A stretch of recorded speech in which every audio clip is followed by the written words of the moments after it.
ഇപ്പം നല്ല പഴുത്ത മാങ്ങയുടെ സീസണല്ലേ. അപ്പം ഞമ്മക്കുണ്ടാക്കാം ഒരു മാമ്പഴ പുളിശ്ശേരി. സത്യം പറഞ്ഞാൽ ഞാൻ ആദ്യമായിട്ടാണ് കേട്ടോ ഈ പുളിശ്ശേരിയൊക്കെ ഉണ്ടാക്കുന്നത്. എനിക്ക് ഈ രീതിയിലുള്ള കുക്കിംഗ് ഒന്നും അറിയില്ല. ഞാനൊക്കെ യൂട്യൂബ് നോക്കിയിട്ടോ ഉണ്ടാക്കുന്നത്. അപ്പോൾ അതിന് വേണ്ടിയിട്ട് മാങ്ങ തോലൊക്കെ ചെത്തി കഴുകി വൃത്തിയാക്കിയിട്ട് വെച്ചിട്ടുണ്ട്. 4 മാങ്ങയാണ് കേട്ടോ ഞാൻ അതിന് വേണ്ടി എടുത്തത്.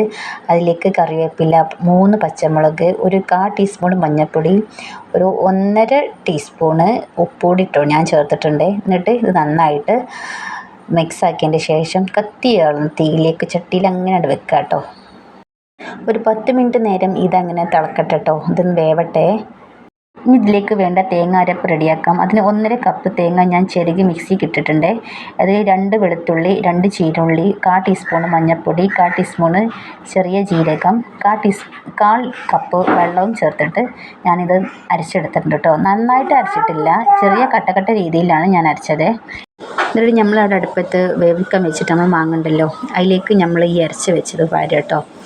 പിന്നെ നമ്മൾ ഇത് ഒന്ന് തിളച്ചതിൻ്റെ ശേഷം ഒന്ന് ഇറക്കി വെക്കുക. എന്നിട്ട് നമ്മൾ തൈര് അതിനകത്തേക്ക് പാരുക കേട്ടോ. എന്നിട്ട് തൈര് പാർന്നതിൻ്റെ ശേഷം നന്നായിട്ടൊന്ന് മിക്സാക്കി നമ്മളിനി ഇതിലേക്ക് വറവിടാൻ വേണ്ടിയിട്ട് എണ്ണയിലേക്ക് ചെറിയ ഉള്ളി, അതേമാതിരി വറ്റൽ മുളക്, കറിവേപ്പില ഇട്ട് ബ്രൗൺ കളർ ഉള്ളി അതിന് ശേഷം നമ്മൾ ഈ അരച്ച് വെച്ച ഈ മാമ്പഴത്തിലേക്ക് ഇത് ഒഴിച്ച് വെക്കുക. അപ്പോൾ ഇതാണ് കേട്ടോ നമ്മുടെ ഇന്നത്തെ മാമ്പഴ പുളിശ്ശേരി. അപ്പം ഒന്ന് ട്രൈ ചെയ്ത് നോക്കൂ കേട്ടോ. അപ്പോൾ ടാറ്റാ.